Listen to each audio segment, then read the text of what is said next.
you see that's your Itel phone that won't charge. Most people just blame the charger or they blame it on the battery. Sometimes they won't blame it on the cord they're using. But we smart technicians, we IT technicians already know what the real deal is, and we already know what the real fault is. Now, before we dive into it, I want to use this opportunity to appeal to you guys to please subscribe to my YouTube channel for more exciting tech. And if this teaches you something, or if you are happy about what I'm doing, kindly share it with others so they can benefit from it. Now let's go into the real deal. Now, like I said initially, I said we smart IT technicians, we smart tech guys, we know what's it. In fact, we know the real cash cow is the downboard of the phone. That is why now I will be showing you a video of how I change the downboard. You can also identify it as the charging board. You can also identify it as a downboard, as a down IC board. How I was able to replace this downboard and make the phone work effectively, because knowing fully well that this same board is controlling the speaker, is controlling the mouthpiece, and is also charging the phone effectively.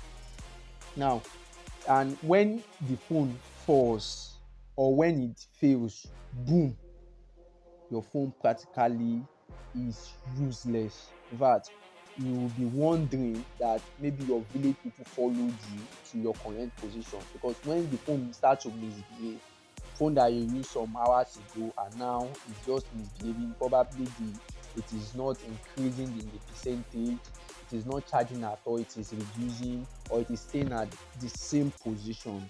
So you are just making yourself useless by trying to see what is happening with the phone. But here is the secret: it is cheap to fix, and most people don't have an idea. That's why I'm telling you now. You can fix this very cheaply, and all you need is you need to get your precision tools, which is your small star screwdriver only. I meant only your small star screwdriver that you can just go and pick up. You can even steal it in an accessory supermarket. So it's just easy to fix, very very easy. And that is how repair techs are flipping simple jobs, and they're just making easy money, I mean cheap money. So it is very easy to cheat. You want to even learn how I do it or how I get to achieve this, just continue playing this video and see how I was able to replace this downboard with ease. Not just replace it with ease, I was able to test the mouthpiece, I was able to test the charger, I was also able to charge it to see that it is effectively and perfectly working. Ride with me and have a wonderful ride. Once again, if you are here to subscribe to my YouTube channel, please do that, and I will really appreciate that. Also share this video if you see that it is exciting, if it is catchy. Share this video with others. Have a wonderful watch ahead.